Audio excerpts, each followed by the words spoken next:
There are 1,000 things I can list which God Almighty can't do. There are 1,000 things I can list which God Almighty can't do. أحسن الله إليكم. وهذا سائل يقول: هناك داعية مشهور له دعوة عالمية يقول إن الله لا يقدر على كل شيء، ويقول أنا أعلم 1000 شيء لا يقدر عليه الله تعالى، فهل هذا من الدعاة على أبواب جهنم، وهل يجب التحذير منه؟ هذا ملحد، اللي يقول الكلام هذا ملحد في أسماء الله وصفاته. ولله الأسماء الحسنى فادعوه بها وذروا الذين يلحدون في أسمائه سيجزون ما كانوا يعملون. إن الذين يلحدون في آياتنا لا يخفون علينا أفمن يلقى في النار خير أم من يأتي آمنا يوم القيامة. اللي يقول إن الله ليس على كل شيء قدير، سبحان الله، الله يقول والله على كل شيء قدير. كم آية فيها الله على كل شيء قدير، إن الله كان على كل شيء قديرا. كم آية؟ ما حدد الله القدرة الإلهية، قدرة مطلقة على كل شيء، كل شيء قدير، بكل شيء عليم، ما حدد سبحانه وتعالى. وأنت تحدد تقول لا هناك أشياء ما يعلمها الله وأنا أعلمها، هذا من الإلحاد في أسماء الله وصفاته. وما كل داعية يكون على حق. اسمعوا كلام الرسول: دعاة على أبواب جهنم. ما كل داعية يكون على حق. نعم. میں نے پچھلی دفعہ بھی عرض کیا تھا کہ شرک is the most sensitive issue in the sight of اللہ. اللہ کے حضور سب سے زیادہ حساس معاملہ شرک کا ہے، اور یہی وجہ ہے کہ یہ گناہ معاف نہیں ہوگا. اور کوئی شخص یہ سٹیٹمنٹ بھی نہیں دے سکتا کہ اگر اللہ چاہے تو شرک معاف کر سکتا ہے. یہ بھی کفری عقیدہ ہے، کیونکہ یہ محال ہے.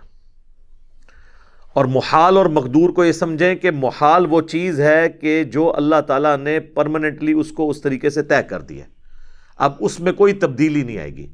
یعنی کوئی شخص یہ کہے کہ کیا یہ پاسبل ہے کہ اللہ تعالیٰ نبی صلی اللہ علیہ وآلہ وسلم کے بعد کسی پیغمبر کو بھیجے پیغمبر کی حیثیت سے؟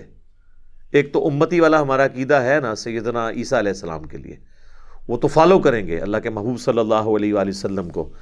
جو صحیح مسلم میں حدیث موجود ہے 394 نمبر، بخاری مسلم دونوں میں ہے کہ عیسیٰ ابن مریم تم میں ضرور اتریں گے اور ایک عادل حکمران کی حیثیت سے صلیب کو توڑ دیں گے، خنزیر کو قتل کر دیں گے، جزیہ موقوف کر دیں گے، یعنی جزیہ دینے والا ہی کوئی نہیں ہوگا، یعنی لوگ اسلام قبول کر لیں گے. البتہ جو مسلم کے الفاظ ہیں نا 394 نمبر جو حدیث ہے، اس میں وہ راوی حدیث کہتا ہے کہ وہ تمہیں تمہارے رب کی کتاب اور تمہارے نبی کی سنت کے مطابق چلائیں گے. یعنی وہ یہ بتانا چاہ رہے ہیں کہ وہ کوئی نئی شریعت لے کر نہیں آئیں گے. بس یہ ایک ایکسیپشن ہے. تو اگر کوئی شخص یہ سٹیٹمنٹ دے کہ اللہ کے نبی صلی اللہ علیہ وآلہ وسلم کے بعد کوئی نبی آئے اور اس سے ختم نبوت میں فرق نہ پڑے، یا اللہ تو قدرت رکھتا ہے کہ بھیج دے، تو ہم کہیں گے کہ یہ محال ہے. اس میں اللہ کی قدرت کا نقص نہیں ہے، بلکہ یہ اللہ تعالیٰ کے کلمات کو بدلنے والی بات ہے. جو جھوٹ بولے وہ اللہ نہیں ہے، اور جو اللہ ہے وہ جھوٹ نہیں بولتا. لہٰذا یہ چکر نہیں ہے کہ قدرت میں داخل ہے کہ نہیں. اسی طریقے سے یہ سٹیٹمنٹ دینا کہ اللہ چاہے تو موسیٰ علیہ السلام کو نعوذ باللہ جہنم میں اور فرعون کو جنت میں بھیج دے، تو ہم اس پہ کیا جملہ بولیں گے؟ یہ محال ہے. اس میں یہ بحث نہیں ہے کہ قدرت میں داخل ہے یا نہیں ہے. ہر وہ چیز جو اللہ نے طے کر دی ہے محال کے طور پر، اس کو اللہ کی قدرت میں داخل کرنا خود گمراہی ہے. اور مقدور وہ چیز ہوتی ہے کہ جو اللہ نے ابھی تک کی نہیں ہے لیکن اس پر قادر ہے. مثلا اگر کوئی شخص کہے کہ اللہ تعالیٰ کیا ایسی سیڑھی بنا سکتا ہے کہ ہم زمین سے آسمان تک پہنچ جائیں، تو ہم کہیں گے ہمارے علم میں کوئی ایسی سیڑھی نہیں ہے، لیکن ہاں اللہ کو قدرت حاصل ہے. اللہ چاہے تو سوئی کے ناکے میں سے اونٹ گزار سکتا ہے. فزیکل ورلڈ میں تو یہ امپاسبل ہے ہمارے لیے، ہاں اللہ گزار سکتا ہے. لیکن کبھی گزارا ایسی کوئی بات رپورٹ نہیں ہوئی، تو ہم یہ کہیں گے یہ چیزیں اگرچہ ہوئی نہیں ہیں لیکن یہ ہے مقدور، قدرت میں یہ پاسبلٹی موجود ہے۔ لیکن جس چیز کی پاسبلٹی قدرت میں داخل آپ نہیں کر سکتے، اب ظاہر اگر یہ بھی اسٹیٹمنٹ آپ دے دیں گے کہ اللہ کو قدرت نہیں ہے تو وہ آپ پہ لوگ فتویٰ لگانا شروع کر دیں گے ان اللہ علی کل شیء قدیر کے حوالے سے، حالانکہ ان کو نہیں پتا کہ باقاعدہ علم الکلام کی بحثیں ہیں پوری۔ ان اللہ علی کل شیء قدیر کا مطلب قطعاً یہ نہیں ہے جو عوام الناس لیتی ہے۔ اس لیے آپ کو پتا ہے غیر مسلم نے آج سے کئی سال پہلے ڈاکٹر ذاکر نائک سے اسی حوالے سے سوال کیا تھا، تو اس نے کہا کہ ہمارا قطعاً مسلمانوں کا یہ عقیدہ نہیں ہے کہ اللہ تعالیٰ ہر چیز کر سکتا ہے، بلکہ وہ چیز کر سکتا ہے جو اس کی قدرت میں داخل ہے، اور جو اس نے خود اپنے لیے مقرر کی ہے کہ یہ چیزیں محال ہیں وہ ہم اس کی قدرت میں داخل بھی نہیں کریں گے۔ اب یہ پیورلی ایک علمی بحث تھی۔ اب سعودی عرب کے جو ایک شیخ ہیں، شیخ صالح فوزان یا فوزن کیا نام ہے ان کا، ان کو کسی نے سوال کر دیا کہ ایک انٹرنیشنل سپیکر ہیں نام لیے بغیر، اور وہ یہ کہتے ہیں کہ اللہ تعالیٰ ہر چیز پہ قادر ہے، یہ ہمارا عقیدہ نہیں ہے، اور بس اسی سٹیٹمنٹ کے اوپر انہوں نے کہا یہ بندہ کافر ہے۔ حالانکہ ان علماء کے پاس کوئی فقہ ہوتی تو یہ سوچتے کہ اگر ایک انٹرنیشنل سپیکر ہے جو لوگوں کو اسلام کی دعوت دیتا ہے، اس کو کسی ہلکے کتے نے کاٹ لیا کہ اس نے یہ کہنا ہے کہ اللہ تعالیٰ ہر چیز پر قادر نہیں ہے، تو یہ مجھے آگے کوئی سوال کرے تو میں فوراً کہوں گا کہ یار وہ جو بات کی ہوگی وہ محال اور مقدور کی کانٹیکسٹ میں ہو رہی ہوگی۔ انہوں نے پکڑ کے سیدھا سیدھا فتویٰ لگا دیا۔ میں نے پھر اس عرب کے مولانا کے اوپر گرفت کی، وہ آلموسٹ آپ سمجھ لیں بڑے لیول کے مفتی ہیں عربی، تو وہ پھر اہل حدیث میرے خلاف ہو گئے، جی اتنے بڑے شیخ ہیں ان کے بارے میں آپ نے بات کر دی۔ اس شیخ نے ایک مسلمان پہ کفر کا فتویٰ لگا کر خود اس کی طرف کفر لوٹا، اس کے ایمان کی فکر نہیں ہے، اس کا نکاح بھی ٹوٹ گیا، وہ توبہ کروائے اس سے توبہ کرانے کے بجائے میرے پیچھے پڑ گئے۔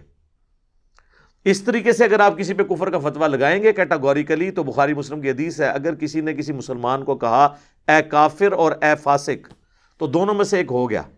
اگر وہ کہنے والا درست تھا تو جسے کہہ رہا ہے کہ وہ ہوا ہو جائے گا، اور اگر کہنے والا غلط تھا تو پھر کفر اس کی طرف لوٹ آئے گا۔ تو یہ محال اور مقدور کی چیزیں علم میں ہونی چاہیے۔ اکثر اس قسم کے سوالات ہوتے رہتے ہیں کہ جی کیا اللہ تعالیٰ ایسا پتھر بنا سکتا ہے جسے خود نہ اٹھا سکے؟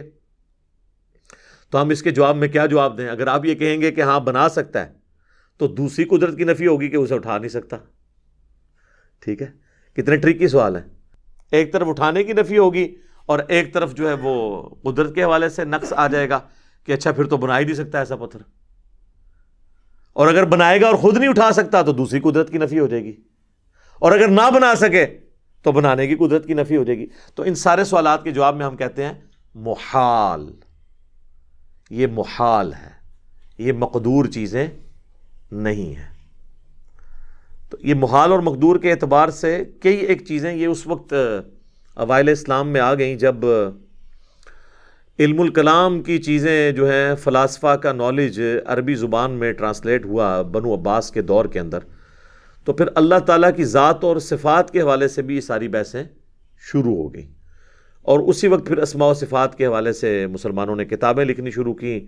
استواء علی العرش کا عقیدہ، اس کے حوالے سے اختلاف، پھر اللہ تعالیٰ کی جو معیت ہے انسان کے ساتھ، نحن اقرب الیہ من حبل الورید، ہم تمہاری رگ جان سے زیادہ تمہارے قریب ہوتے ہیں، یہ ساری بحثیں اس وقت پھر شروع ہوئیں۔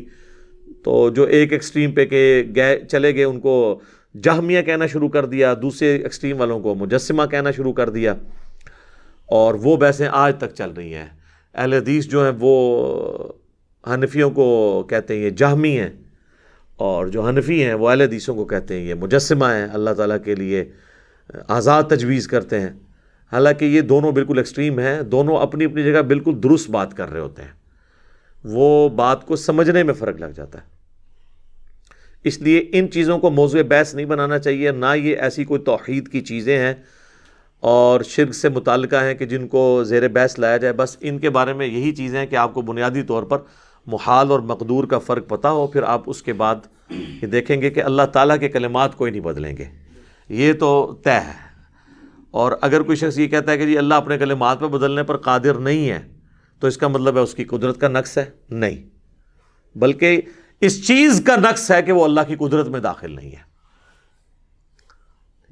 تو اس قسم کے اور کئی بحثیں ہیں، میں اس کو سکپ کرتا ہوں۔